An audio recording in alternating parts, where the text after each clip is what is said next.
All right, so start off for our continuous placket with fabric. You need to press it first. And once you press your fabric, then you're gonna need to have a ruler and a pencil because we need to make a bias. So on this fabric, you can see, here's my selvage edge, the other selvage is opposite. And these two are the cut edges. So the cut edges are opposite each other.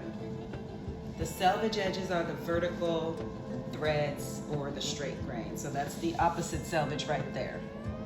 So selvage number 1 is here. Selvage number 2 is over there.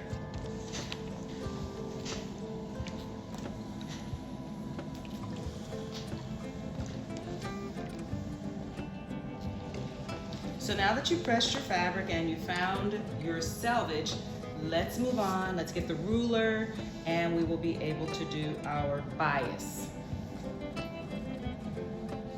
All right, so for the bias, I have here my marking tool and a ruler. We need to find that diagonal grain. I'm gonna start off by setting my selvage edge perpendicular to my ruler. So here's my selvage edge. We know that's the straight grain. These are my cut edges. We know that's the cross grain. So in order to find the true bias, I take my ruler and I line it up with my selvage.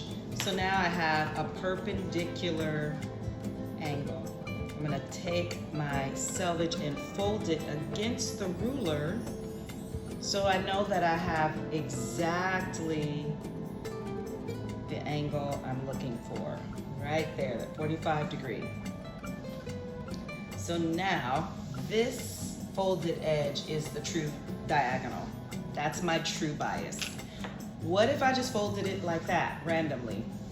That's diagonal, but it's not the 45 degree angle with my selvages.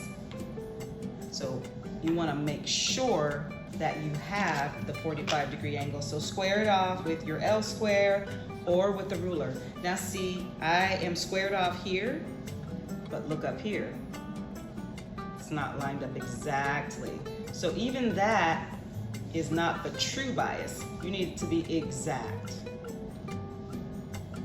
So square off your ruler and your selvage to find your true bias. I'm gonna do, this is a shorter strip, I'm gonna do a longer one. So I'm just gonna move my ruler down. So again, selvage edge, and now my ruler is perpendicular or the opposite way.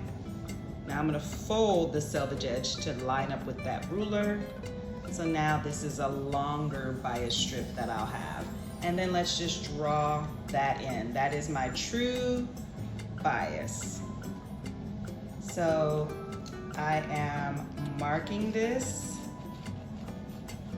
I am not going to use this folded edge though. I'm just marking first.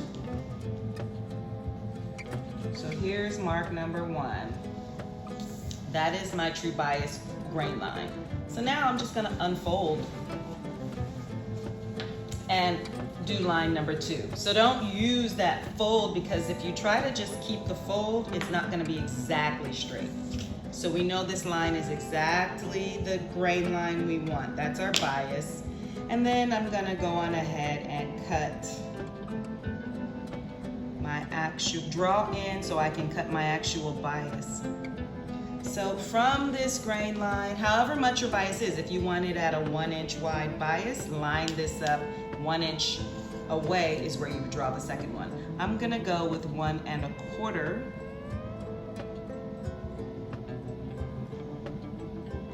And draw my line 1 1/4 inch away. So just follow whatever the directions are, however wide your bias needs to be.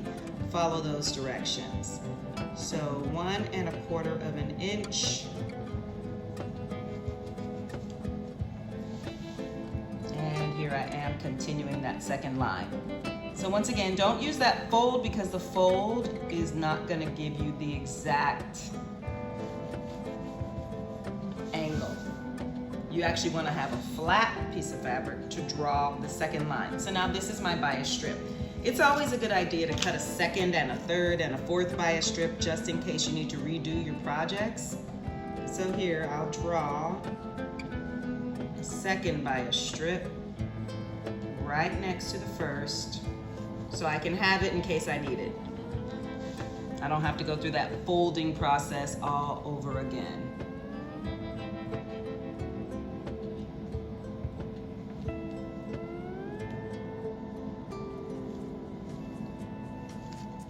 All right, so now I have a second bias strip.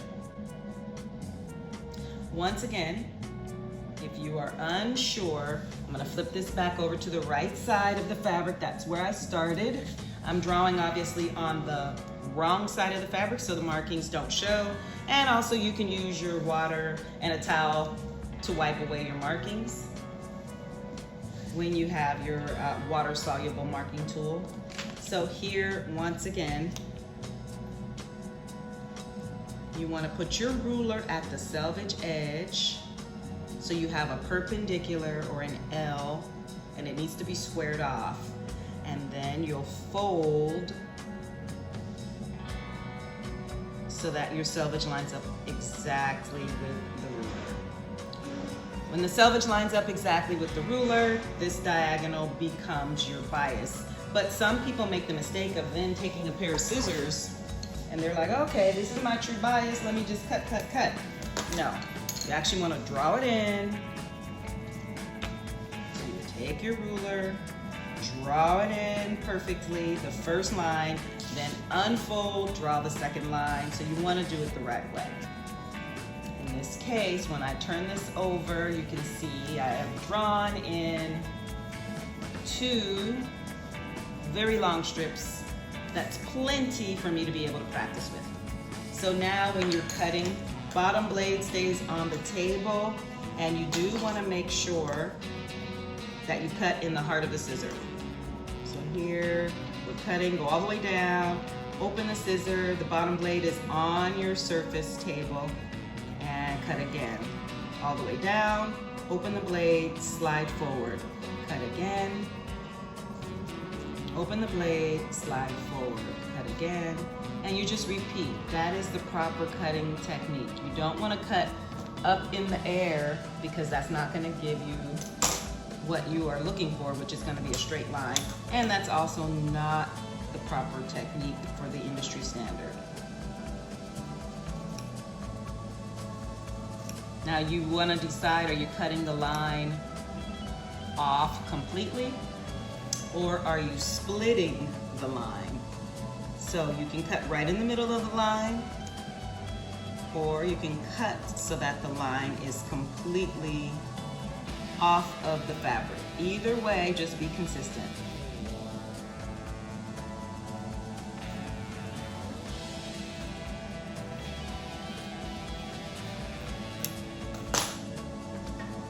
Now that I have my bias strip cut, we're going to fold this bias so that we can have everything pressed. We're going to press this in at 1/4 inch. So this is the wrong side, this is the right side. So we're pressing in 1/4 inch on both sides of our bias. That is up next. Okay, so this is what the end results of your bias is going to look like. The way we got there is by pressing the outer edges. So your long edges are going to get pressed in. This is the wrong side of my fabric. The right side of my fabric is here. Our end results are both sides get pressed in towards each other and they meet in the center. This is the wrong side of the fabric.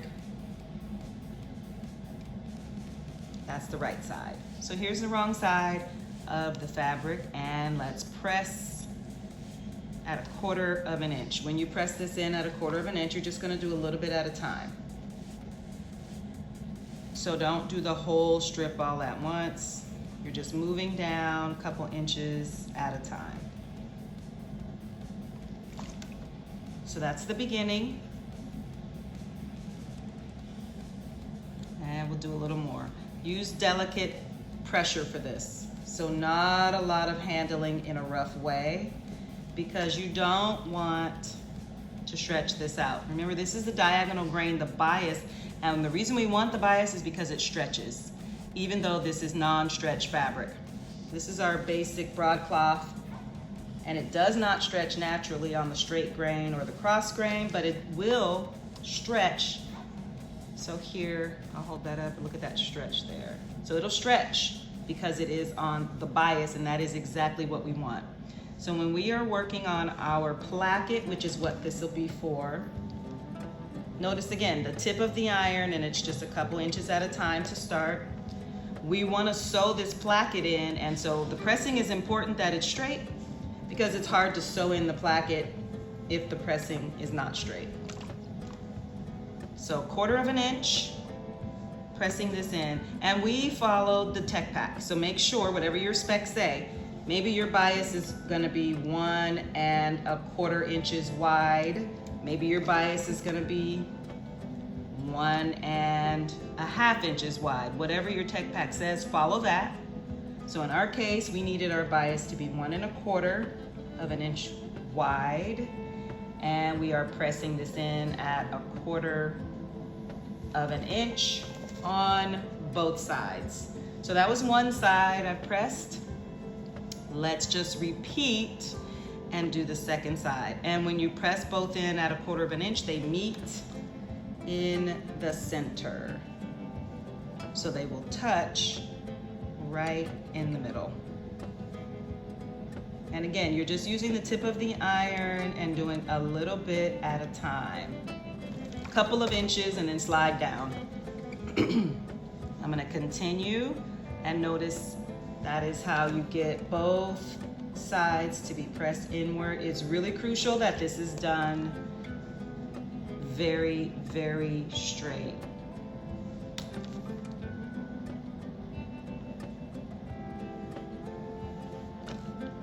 Now that we are making this progress, it's gonna end up this way.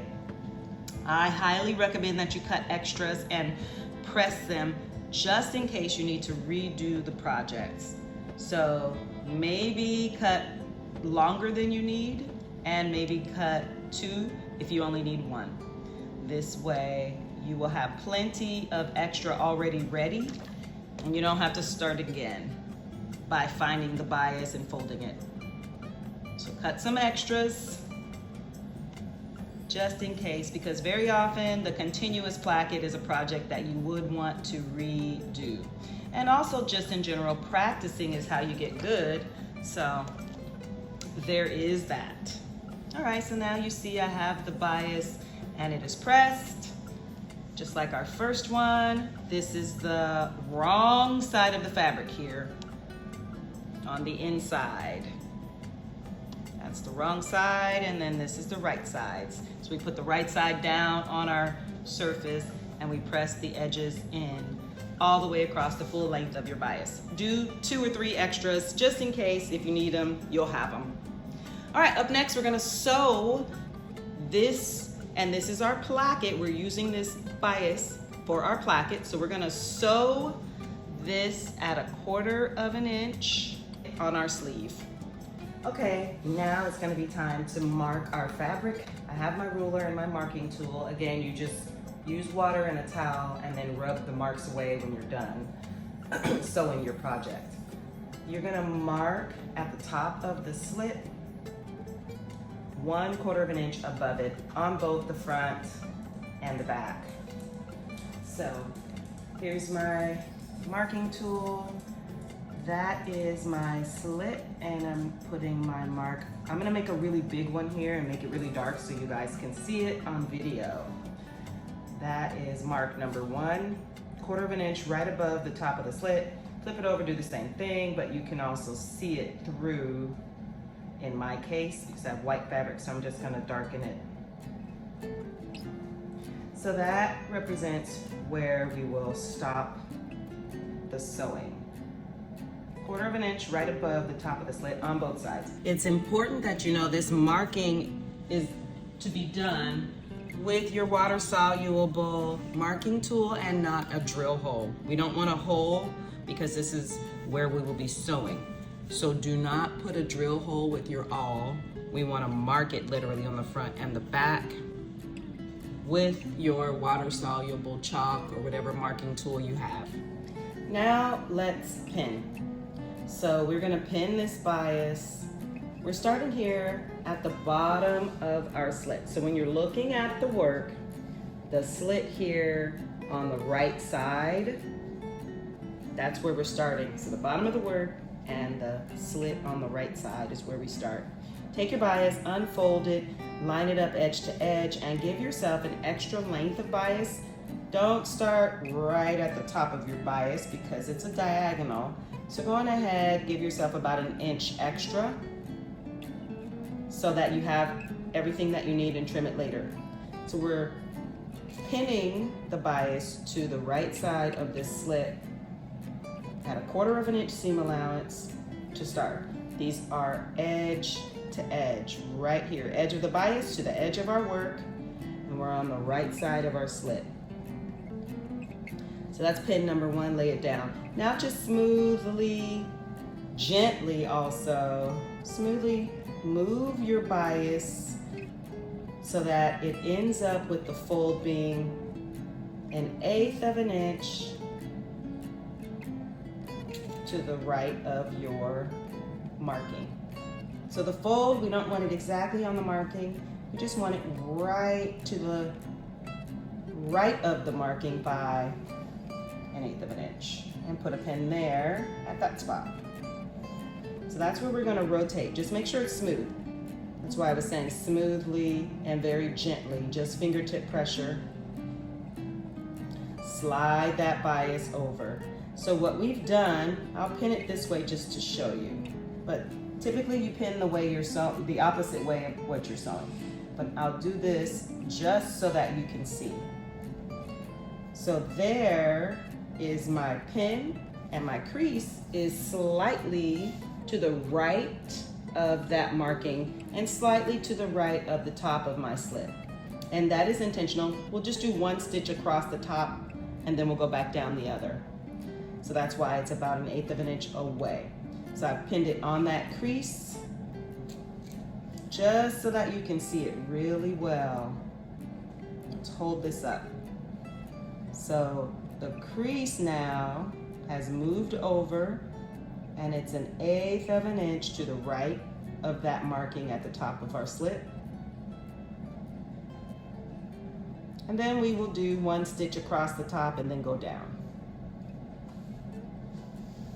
So now that I have pin number 1 at the very bottom, edge to edge, pin number 2, because I've shifted the bias over just 1/8 of an inch, pin number 2 is in place, and that's our top of our work, and that's our pivot point.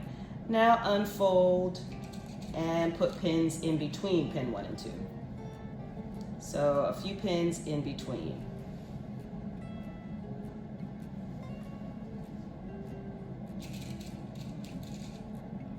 You're sewing on that 1/4 of an inch seam allowance. And we've just moved over 1/8 of an inch right here at that pivot point.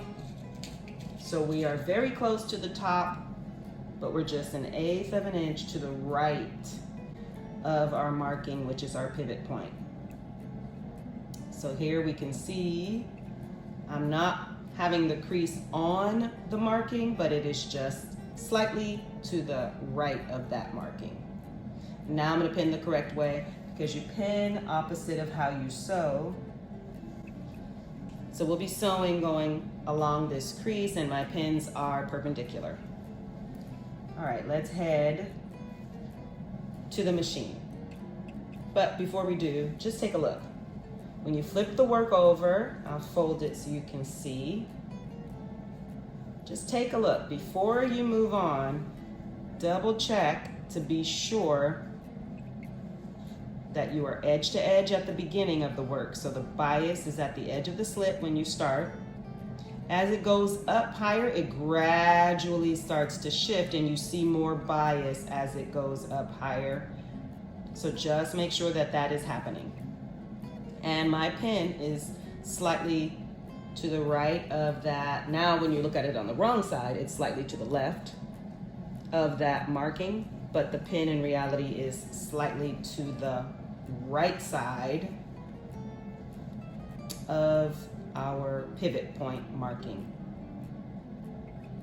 And that's intentional. So let's go on ahead and sew right at this 1/4 of an inch. When we get to the top here at that marking, we are going to do 1 stitch across. So that's our pivot point, 1 stitch across, and then we'll rotate around and sew the other side.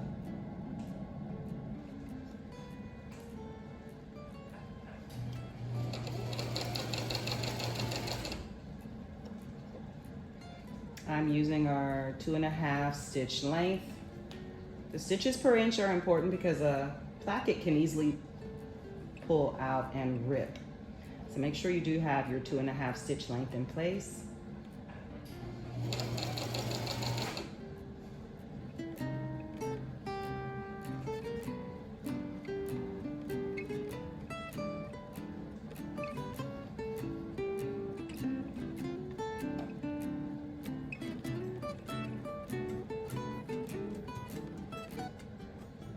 And if things move while you are working, as they do because fabric is moldable, just stop and reposition. I'm just checking to be sure everything looks okay.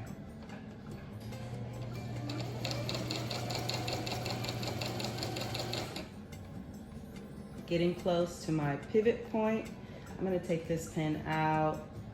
I'm gonna lower my needle just barely into the fabric. I'm gonna lift the presser foot. I'm checking to make sure I am in the right spot. And I wanna know exactly that when things move as you are sewing, you just wanna go back in, and when you reposition, just double check to make sure you repositioned where you actually want to be. I think I wanna be a little higher here. There we go. So I'm just looking. My crease is to the left of that pivot point. Bias tends to stretch because it is on the diagonal and we want that stretch. So that's why I double checked. It did move a little, so I repinned as I was working. That's why you just sew a little bit at a time and keep checking.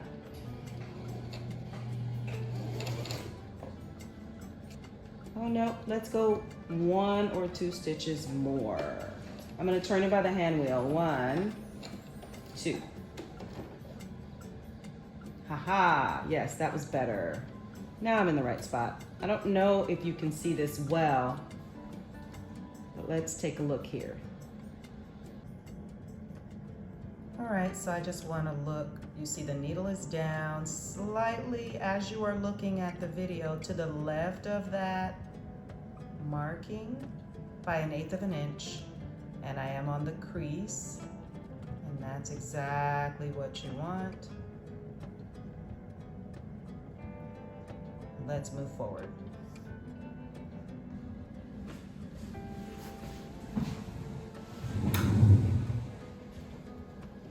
Now it's gonna be time to turn the work because we're gonna do 1 stitch over.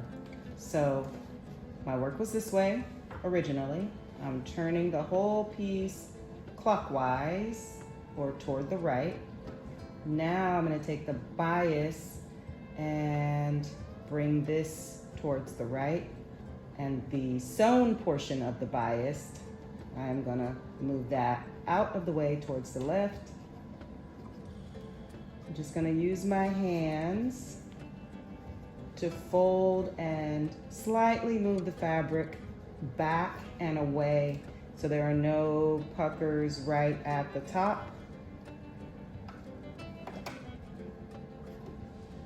And I'm looking, I can see there are no puckers. I'm gonna lower that presser foot.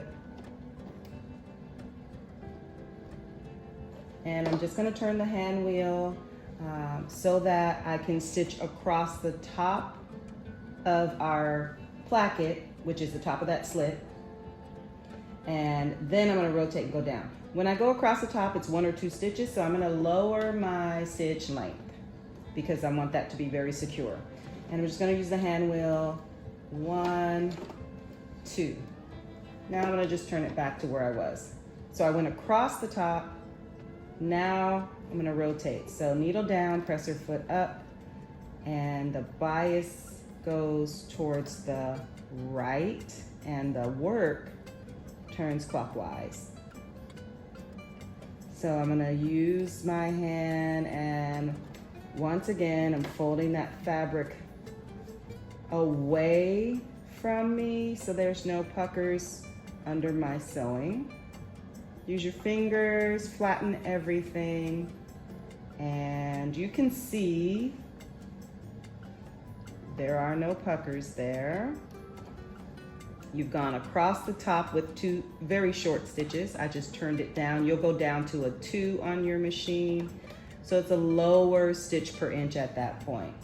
So now that I've done that and made the turn, I'm gonna line up edge to edge at the bottom of my work, just like we did when we started. And I'm gonna continue sewing on that crease, knowing that we are edge to edge down at the very bottom of the work, but we are not edge to edge up here.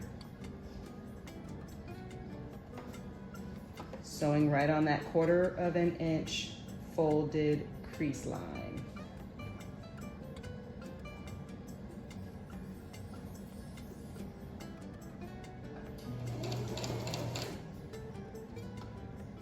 If you have pins, make sure you take them out as you go.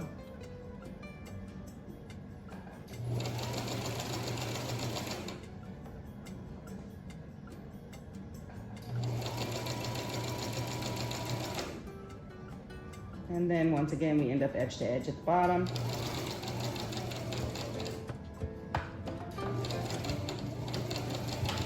Make sure you back stitch when you're done.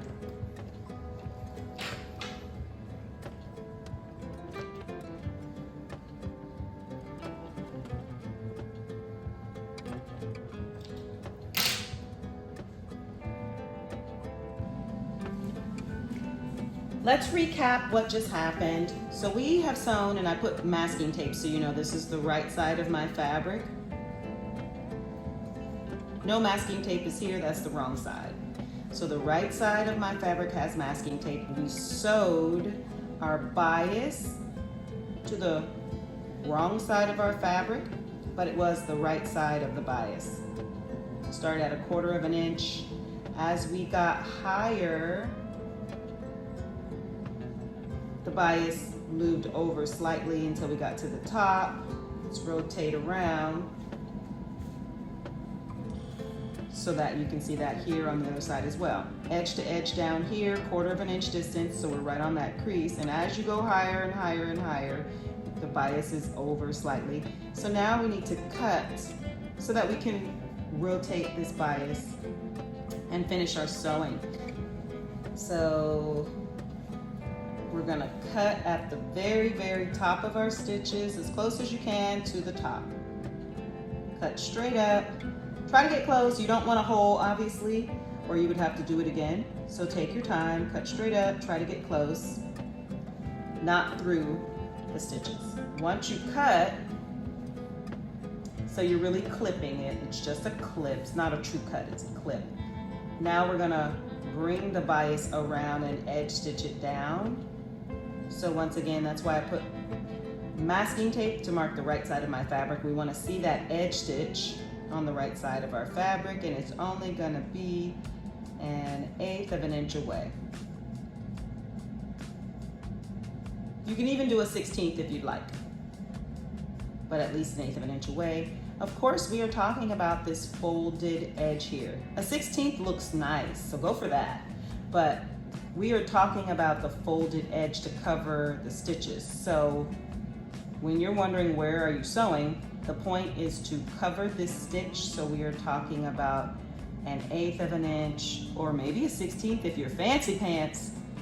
We're talking about 1/8 of an inch from this folded edge, or a 1/16 from this folded edge. Obviously not this edge. If I sew this right here, nothing is going to be covered. So we want to think about the purpose of our stitch. 1/8 of an inch from this folded edge, this pressed edge of our bias covering that seam. that is what is next. All right, so we've sewn our work. Now it's time to clip. We're gonna clip through both layers right here so we can get to the top of our work. Go close, but not through. So we clip through the binding layer and through our white, which would be our shirt. Now that we have clipped, we got close to those stitches. You can see that.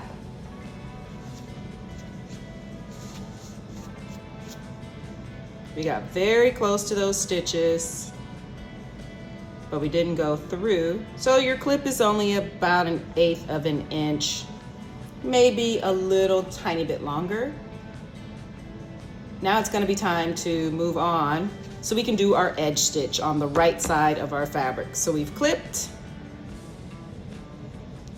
Now we bring the bias to the right side of the fabric. That clipping allows you to bring it to the right side of the fabric so there's no puckering. And that's key. Take a look there. We don't have any puckers. Let me move this out of your way so you can see it. So we went around that top and came down. We only went across with a shortened stitch, maybe 2 stitches. Sometimes you can do it with 1, but we shortened the stitch length for that purpose. So we had our regular 2.5 stitch here, and then we shortened it just for those 2 stitches across the top. And then we made that pivot turn across the top with those 2 short stitches. And then we came back down, we put it back to our regular 2.5. So your stitches per inch are longer because they're 2.5 on your dial on the left and the right. Across the top, your stitches per inch are only at the 2, so it's a little tighter because that top area can easily rip and we don't want that. So now let's wrap the binding to cover that stitch, and we are going to the machine to edge stitch this down. A 1/16 of an inch is really beautiful. So let's sew this at a 1/16 of an inch from the folded edge. Now remember, the goal here is to cover that stitch. So when we fold the remaining bias to cover the stitch, we want to sew right here at this folded edge so that the stitch is covered. It does not show. If you sewed a 1/16 of an inch from this folded edge, the whole thing is exposed, so you didn't really do anything. So make sure you understand that you want to cover that stitch and stitch at the folded edge. Here is on my left side as you're looking at this video, 1/16 of an inch away, all the way around and down.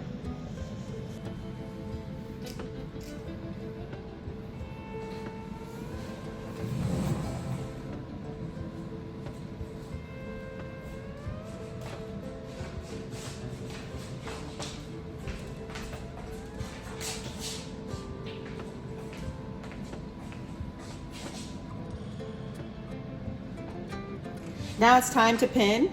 So I have my pins. Cover that stitch, and we are focusing right here. We want to sew a 1/16 of an inch away from our folded edge. So that's very close to that folded edge. You can sew it 1/8 of an inch. It's just that the 1/16 of an inch looks better. But 1/8 is definitely an industry standard, so if that works best for you, do that. So I'm just pinning a few just to get started. I'm gonna continue. Remember, normally we pin the opposite way. So normally you pin perpendicular to your sewing line. In this case, I just want to do a few pins. They're not exactly perpendicular, just so that you can get a visual. I will repin at my machine. So right here, I've wrapped around. I just wanted to get a visual for you. So this is the right side of my fabric. I've marked it with this masking tape. And you can see you're covering that stitch and sewing it down.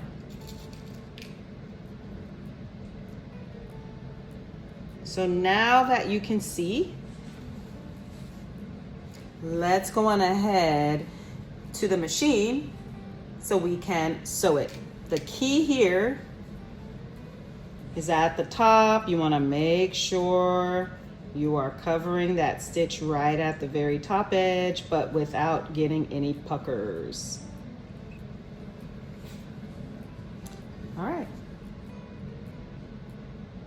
Let's head to the machine. I'm going to repin at the machine the proper way, going perpendicular to my sewing line. I just wanted to let you get a quick look.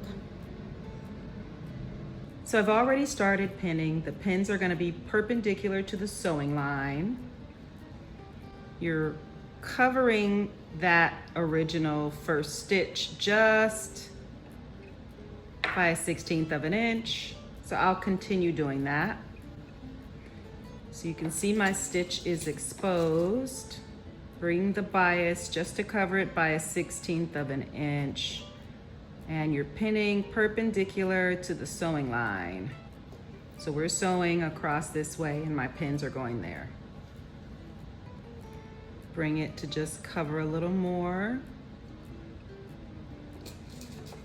1/16 of an inch covered, add a pin.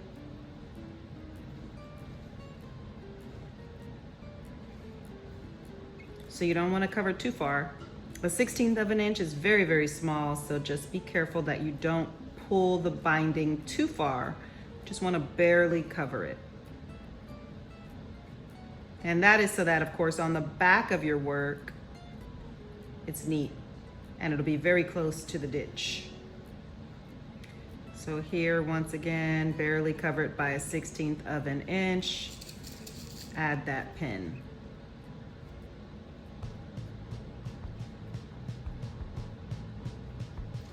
So this is the right side of my fabric. It is all pinned. Be sure that you can check and not see those stitches. So if you didn't pull it far enough, the stitches will show. So I'm looking all around and my stitches are covered just by 1/16 of an inch. So the binding goes 1/16 of an inch further than that stitch, so it's very close. So now I'm ready to sew. This would be the bottom edge of our sleeve. That would be the shoulder or the top edge of our sleeve, and this is our placket. So now to sew it, I'm going to turn it upside down and put it in the machine. The left side here is where we start because the majority of the garment is on the left. The machine is on the right. So we place it in this way. Your zipper foot would be great for this, or you can use the left or the right cording foot. Those half feet, those cording feet are amazing because it just lets you see very closely. So I'm gonna use my left side for my zipper foot adjustment on this machine. The industrial machinery, you would use the narrow zipper foot, or you would use the left or right cording foot, which are also called half feet. Whichever one allows you to see where you want to sew, that's what we want to use. So here now I can see much, much better. I have adjusted my feet. I'm sinking my needle, and I'm going to remove that first pin so I don't sew on top of it. And let's get started. Go really slowly and prepare to do this a second and a third and a fourth time even. Just the more you do it, the better, because this placket is really, really popular for a sleeve. And once you get it, you've got it. So again, I'm on the right side of my fabric. This is my masking tape telling me it's the right side. And then on the wrong side of my fabric, you can see will be stitching in that ditch. All right, let's get started. 2 stitches forward and then 2 stitches back. That is our traditional back stitch. Okay, let's get started. My needle's down, the presser foot is up. I can see where I am. I don't have any pins right in the way there. So I'm gonna go forward a couple stitches and then back to get that back stitch in place. My stitch per inch is either a 2 or a 2.5, whichever one your tech pack calls for. Back stitch. Okay, so there's our back stitch. It locks the stitch in place. I'm gonna go forward and start to remove some pins. Go very slowly, take your time, use your fingertips to control the pressure.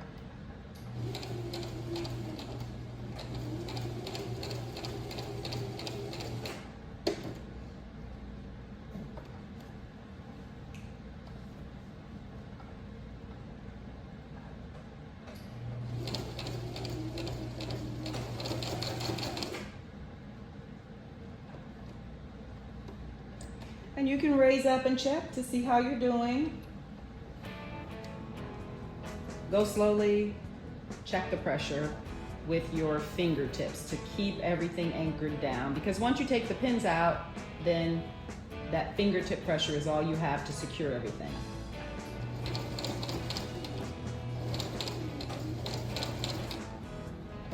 And every time I stop, I just turn the wheel to make sure the needle's down, so that when I start again, the thread does not come out of the eye of the needle.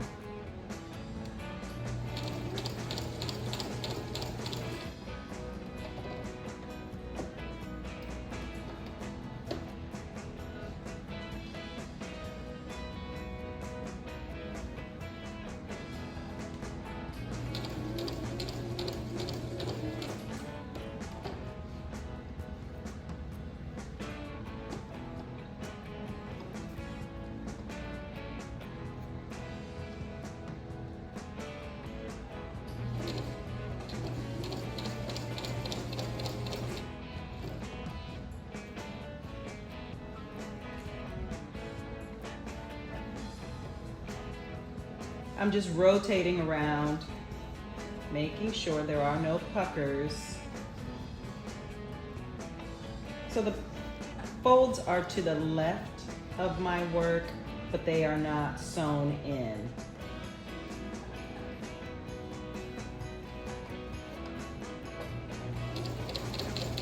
That repositioning is key every few stitches, so that you just keep everything in place. So reposition, make sure everything's out of your way, make sure you can see, hold the fabric so that you can control where it's going.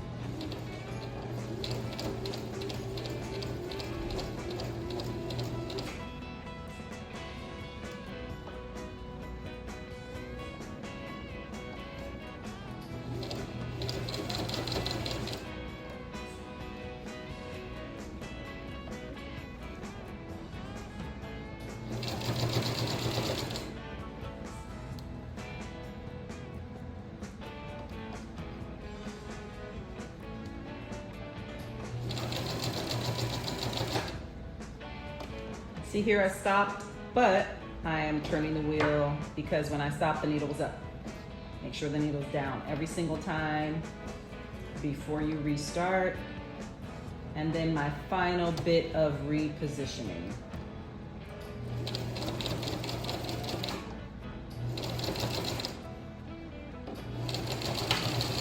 There was my back stitch.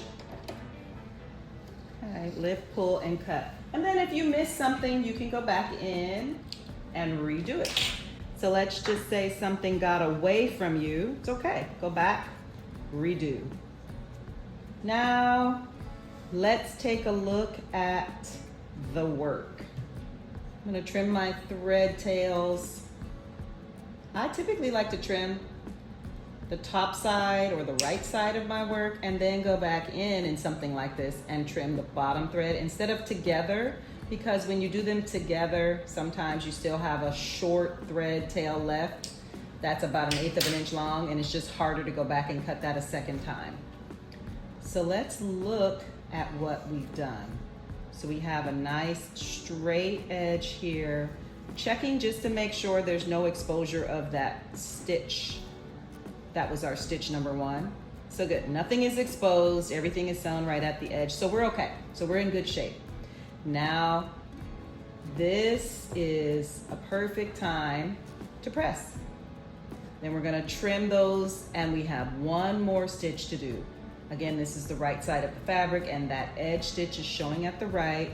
There are no puckers when you went across. That's why we did that shortened stitch to go across here. No puckers. And then we went down the other side. So just keep that in mind. When we went across, that's what's allowing us to have that stability, those 2 stitches across. Shorten that stitch length, do those 2 stitches across when you start to attach, and then turn the stitch length back and finish that seam. But that allows you to have no puckers and to be secure. That's the key. The clipping is crucial. You have to clip close but not through so that everything will release. And now we go press, and we have one more stitch to do. So now let's press our work. This is my right side of the garment. I have my edge stitch showing. I'm just gonna move my tape out of the way so that I don't press it. You never wanna press your masking tape. So here I'm gonna start with just the garment itself. So this would be like a sleeve, for example, where the placket could go. So now that I've done that, now let's press just the tip of the iron over the stitches, and be careful not to press in unwanted wrinkles. So I'm just using the tip of the iron, a little bit at a time, then give it some steam. Just that point, that tip of the iron to start, and I'm doing a couple inches at a time. I'm gonna move that out of the way, straighten and smooth just with my finger, press. Make sure I'm not adding unwanted wrinkles, and give it a little steam.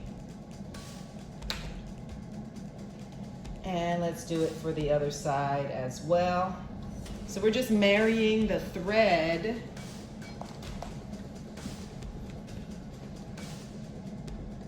from our placket that we use to sew on our cone to the threads in our fabric. A little bit at a time, and again, you're using the pointed front tip of the iron. We don't want to add wrinkles and ruin the work with the iron, because that can be done.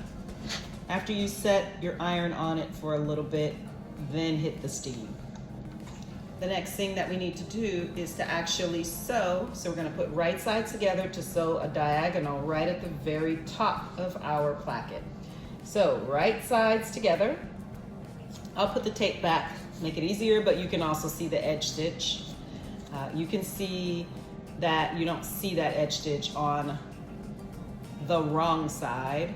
So this is the right side of my garment. I'm gonna put right sides together.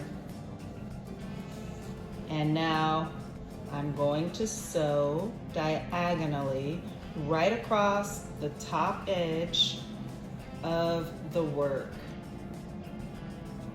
Right across diagonally, just on the placket. Let's remove the towel and let's take a look. Right sides together. We are sewing right here diagonally only on the placket to keep it together, and it will be a miter, so it's a diagonal. And on the outside, when you go back to the right side of your fabric, you'll see a nice miter there. So I have my ruler here. I have my marking tool. Right sides of my fabric are together. And I am lining up these left and right sides of the bias.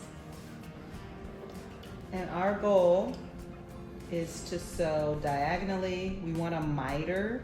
It's a diagonal seam right here. So we're just gonna put our ruler in place using our water-soluble chalk mark, and we're gonna draw that in. And that's where we will sew. We're only gonna be drawing on the bias, and we are only sewing on the bias, not the garment.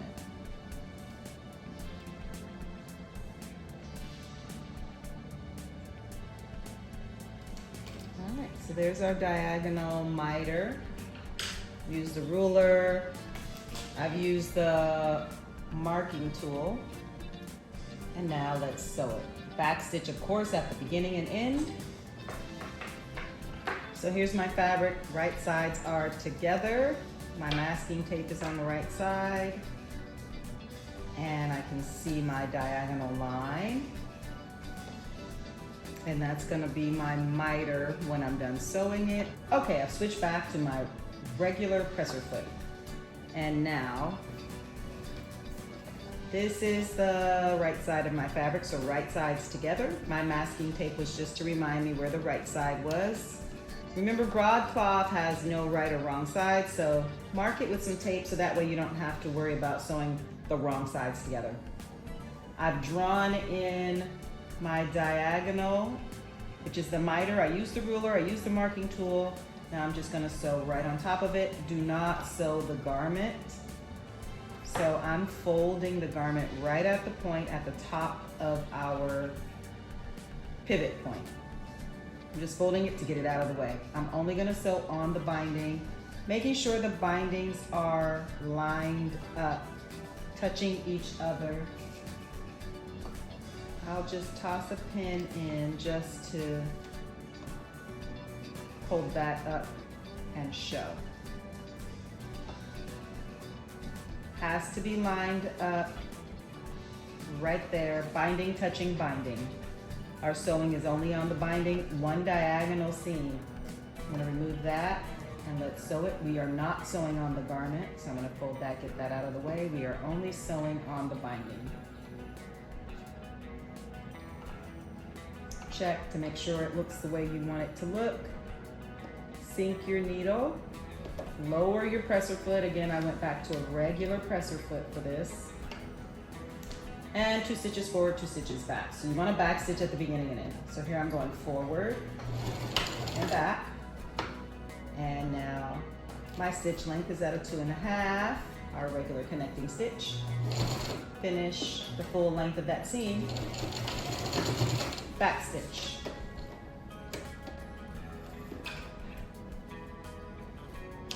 When we look at the right side of our garment, we can see our miter. I'm gonna move this out of the way. This masking tape was reminding me of the right side. Now, I'm gonna continue and press on the right side of the placket. I'm touching that miter just a little bit, right at the top, and I'm touching the bias for that final press. And just make sure